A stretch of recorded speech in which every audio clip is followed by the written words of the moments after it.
What's the story, Morning Glory? What's the word, Hummingbird? Thank you so much for clicking on my channel and for joining me for this review of 90 Day Fiance Love in Paradise Season 4, Episode 8, No One Likes a Shady Beach. Let's get into Annie and Kyle because, y'all, Annie pissed me off so much in this episode that I have concluded that Annie and Kyle, they're not like a real couple. This is not real at all. This is fake. This is just for storylines, clicks and views, and whatever else. This is not a real relationship because no one in their right mind would make the type of silly decisions that Annie has made. This is just all for a storyline. So, first of all, the stupidity began with her admitting that she slept with Kyle. There's just no way in hell that I would believe that somebody would sleep with Kyle just for the sake of sleeping with him. Not trying to have a baby. Even with that, I don't understand why anybody would do that. But not even trying to have a baby, not even because y'all were drunk. It was just for the fact that you voluntarily made the conscious decision to have relations with this man. Right then I knew this is fake. There's no way that someone with any sense, with any working brain cells would have done that. So they both admit to us that they did end up having sex when she claimed that all she wanted to do was cuddle, but it was way more than cuddling. And they ended up not just having sex, y'all, but they ended up having unprotected sex. Now, someone like Annie, the way she presents herself, I just don't believe that she would have done something like that. Either it was all a big fat lie, none of that happened, it's just a storyline, or she's really this dumb, stupid, and ignorant. And I'm going to lean more towards none of this happened. It's just a storyline. So supposedly they had unprotected sex, and now she's really worried about the possibility of getting pregnant. She talks about how ironic it is. Just a few months ago, she would have been wanting to be pregnant by Kyle because that is how they met. You know, he was supposed to try to get her pregnant because she wanted to have a second child, and she's not married, doesn't have a boyfriend. And so she wanted somebody to inseminate her for her to have her second child, and that's how they met. But now that they have grown into this so-called relationship, which, to me, I don't believe, but they've grown into this so-called relationship, and they're having some issues in their relationship. She does not want to be pregnant by him, so she's acting like she's really worried. She's freaking out. She goes to the drugstore, y'all, but instead of buying a plan B, she decides to buy an ovulation test to see if she's ovulating. Girl, it doesn't even matter if you're ovulating or not. If you're this dead set against having a baby with Kyle, with giving birth to one of his spawns, then you're going to get a plan B. You're not going to get an ovulation. It's stupid to get an ovulation test for you to see if you're pregnant, and then you still would have to go get a plan B. Like, it doesn't make any sense. So she gets an ovulation test. I'm surprised that no one's talking about the possibility of STDs or STIs. So she gets an ovulation test, and she takes a damn test, and she sees a very faint line. With my knowledge of ovulation tests is that both lines have to be equally dark to be considered ovulating at that time. So she doesn't know if the faint line means that she's not ovulating at all and she's in the safe zone, or it could possibly mean that her body is gearing up to ovulate, which means that she could still be pregnant because sperm can live in the female body for up to like 3 to 5 days or something. So she may be about to ovulate in the upcoming days. So she's still worried and she's still freaking out. So she calls Kyle and she asks him to buy the morning after pill. And Kyle joked about how normally he would be trying to have a baby, not prevent one of his spawns from developing inside of a woman. So he thinks it's really funny, but he tells her, I don't think you're ovulating. I think you're freaking out for nothing. And she's like, Kyle, just do this one thing for me and give me the damn plan B, because she wants him to buy a plan B. I don't know if I mentioned that. She called him so that he can get her a plan B. So he comes over to her house. She's preparing dinner for him. I don't know why she would do that, but she's preparing dinner for him. And he comes over completely empty-handed. Completely empty-handed. And so he tells her, yeah, I didn't have to get the plan B because, girl, you're not ovulating. I know your body better than you know your own body. I know that you're not ovulating. And she said, Kyle, you don't even know me. How can you know anything about my body? And he says, because I've been keeping track and I know these things, and you're freaking out for nothing because it is impossible for you to be ovulating right now. He tells us that because of her age and because her ovulation test was not positive, there's no way that she could be ovulating, or there's no way that she should have a real fear of possibly being pregnant by him. And she's upset with him because she's like, I asked you to do this one thing and you can't even do it for me. And then I'm just like, why are you even getting mad at him? Why don't you go to the same place where you bought that ovulation test and get you a plan B? Like, what is this thing about how all of a sudden you're depending on Kyle for this? You can't do this on your own because you took your own damn self to the store to get the damn ovulation test. When you were calling Kyle, begging him to get the plan B, why didn't you just go back to the store and get one? That's when I knew this is all fake. This is all a storyline because nobody would make these kind of mistakes. A normal person would have just gotten the plan B because it's not about you and Kyle. It's about you and your life and your body and your situation. You would have just gotten the plan B because Kyle doesn't take care of kids. He just makes them. He doesn't stick around and take care of anybody. He just makes them. So you would have been stuck with this child by yourself. So you, by yourself, go get the plan B. I don't understand why you're putting all the pressure on Kyle to get the plan B when you could have done it yourself, Annie. So I don't believe that anything happened between them. I don't think there's any fear of her being pregnant. I think they were all acting, and this was just all for the show. Let's move on to Aaliyah and Shawn. So let me just sum this up, y'all, because Aaliyah is beginning to piss me off too. Aaliyah tells us that her and Shawn are in a so-called open relationship, but she had no idea until he told her because they were on vacation one day and she saw something on his phone. He had a dating app on his phone. And Aaliyah's like, why would you have a dating app when me and you are together? And he's like, well, you don't expect me to be celibate and monogamous during the times that we're apart because we're only together, for like a month or two out of the year. And the rest of the time I'm by myself. You surely don't think that I'm not seeing anybody else during the times that we're not together. And Aaliyah was like, that's exactly what I'm thinking because we're supposed to be in love. We're in a relationship. We're committed to one another. That's exactly what I'm thinking. And he's like, well, joke's on you because no, that's not happening. And so he basically tells her we're in an open relationship. And it seems like he's forcing an open relationship on Aaliyah because Aaliyah had no idea that she was in an open relationship until she found the app on his phone. So, girl, you're not in an open relationship. You're in a cheating relationship. So she's at the hair salon with her best friend when she tells her best friend that, yeah, they're not even having sex right now since he's been in Brazil because she wants to have a conversation about their relationship and monogamy and not seeing other people.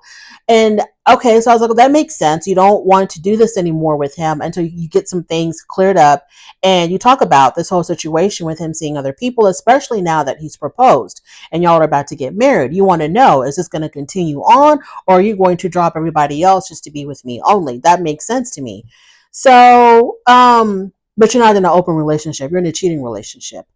So then back at the apartment while they're talking about the relationship, um, she brings up the situation with she's like, well, now that we're engaged, I'm expecting that we are, that we're going to be monogamous. And I think Shawn said, well, yeah, because we're going to be together all the time, that he would have no need really to be seeing all these other people because they're going to be married, they're going to be together.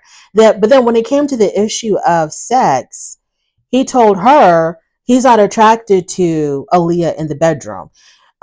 He was basically like, you can be sassy, confident, assertive, Aaliyah all day, every day, but when we're in that bedroom, that crap turns me off, and I need you to be back to submissive, shy, reserved Douglas. And so then it made me think, okay, it seems like he's the one that's not wanting to be intimate because he's not turned on by Aaliyah. But then she made it seem like she was the one that was cutting him off because she wanted to make sure that he was going to be monogamous. I don't know, y'all, but they're not doing it. And he told her, like, yeah, I don't care. You can be sassy, full of attitude, confident, Aaliyah, when we're out and about in public, but when we're in that bedroom, the hair comes off, the makeup comes off, and I need you to be shy, submissive, willing to do whatever Shawn says, Douglas. So this relationship is over as far as I'm concerned. Like me, Cookie, talking to y'all, this relationship right now should really be over because they are they're not even in the same book, let alone the same page. They want two completely different things. Aaliyah wants to be herself. She wants to be out there. She wants to, live life to the fullest. She's trying to get her voice back. She's trying to be more independent. She's trying to be stronger, trying to have more of a backbone to express herself more. And Shawn does not want that. Shawn wants someone who is going to do as he says, who's going to be submissive to him. And that is not Aaliyah. Now, the problem is, the conundrum is that I think Aaliyah likes Shawn's money. And I think Aaliyah depends on Shawn financially. And Shawn is like, I'll take care of you, no issues, no problems, but you're going to have to be what I expect you to be and what I want you to be. And if you're not willing to do that, then hit the road. So, Aaliyah, you need to make a decision, girl. Either you're going to be taken care of, but quiet and submissive, or you're going to be assertive and strong and out there and be the best girl that you can possibly be, but you're going to have to do it independently and alone. You're going to have to make a decision because you can't have both. You can't be strong Aaliyah and also living on Shawn's dime. Shawn is not going to go for that. So either you're going to be submissive Aaliyah slash Douglas, because you can be Aaliyah. What do they say?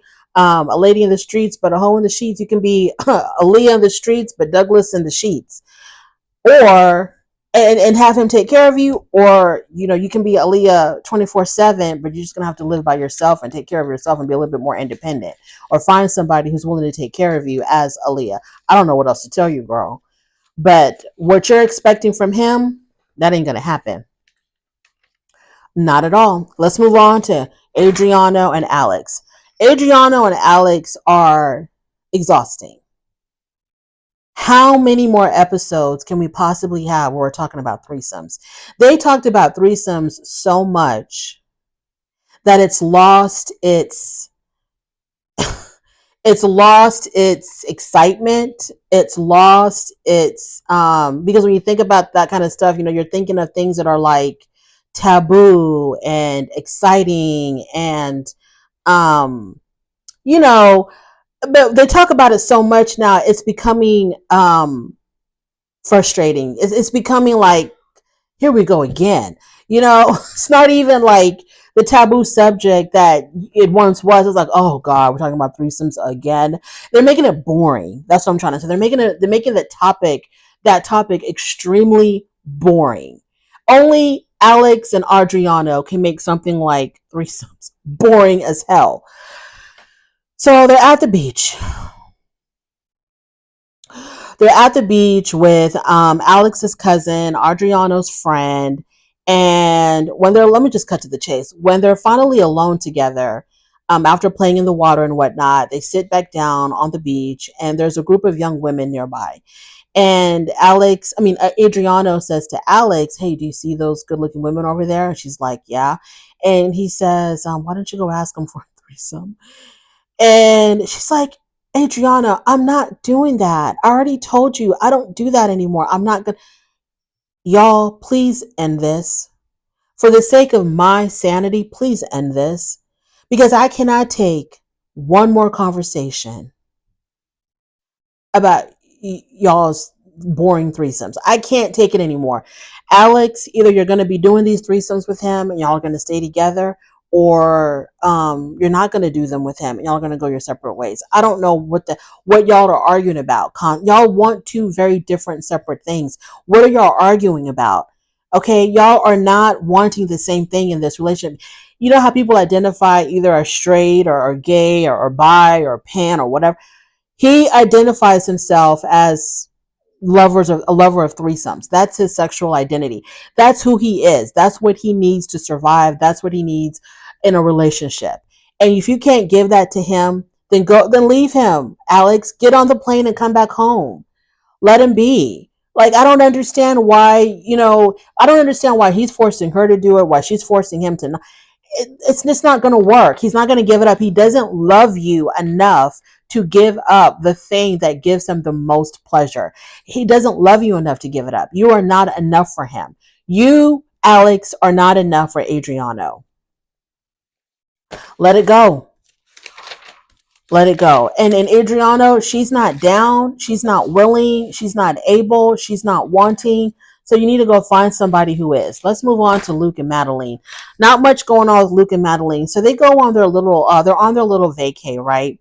Their mini vacay. And Luke's friend, Brian, and his wife come and join them. So as soon as they show up, Meline is like, hey, Brian, why are you telling my boyfriend to sign a prenup? And Brian basically is like, well, because you're not trustworthy.